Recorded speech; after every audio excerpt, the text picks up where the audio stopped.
Let's just switch tracks to the rain situation in Andhra Pradesh, and heavy rain will continue. There's a yellow category warning that's been issued. This is the biggest disaster I've seen, is what Chandrababu Naidu, the Chief Minister, has gone on to say. 4.5 lakh people have been affected in Andhra Pradesh. At least 17 people have died due to the rain situation in the state. Now, operations are underway as far as the rescue operations are concerned. Huge deployment of drones has been seen in the area. Up to about 60 drones have been used in order to send water, food, as well as last mile connectivity, as far as thousands of homes and vehicles are full of slush and mud. 200 cars have been submerged under water.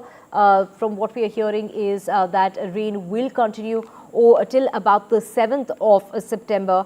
And to get you a ground report, my colleague Uma Sudhir gets us the details. Chief Minister Chandrababu Naidu, in fact, went for about 3 to 4 hours on a JCB covering about 25 kilometers. He's trying to reach out to the last of the people, he says, to find out whether flood relief material in the form of water or food is reaching those areas. And that's the reason why, without any escort vehicles, in fact, he's going to those areas that are not reachable with any other form of vehicle. And of course, wading through the waters as well, third time running. And I must say, for a 74-year-old, very senior leader, this is something that the people of the area will perhaps remember.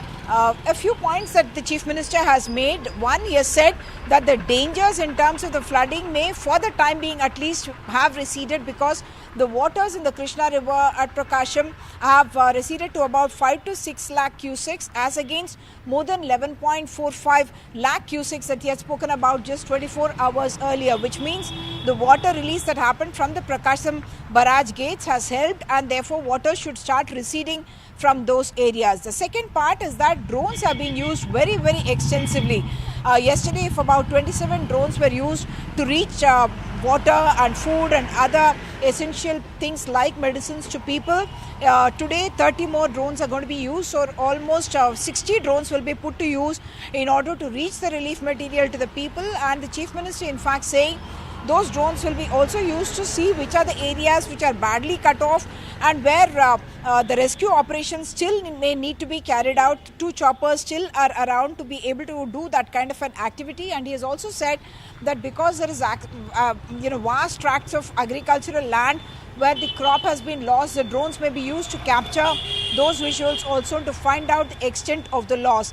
The third part is about the cleanup operation itself, because thousands of homes and thousands of vehicles as well, 2-wheelers, 4-wheelers, all of them stuck in the mud, huge amount of slush that is there inside homes and inside the vehicles as well, and some of them in fact buried literally in the sand. That will become very, very difficult to retrieve. And the Chief Minister has now said that the fire department will in fact go and try to help in the cleanup operation inside homes as well, because people, once the water recedes as well, for them to go back to their homes is becoming very, very difficult, and the fire department will help in those operations.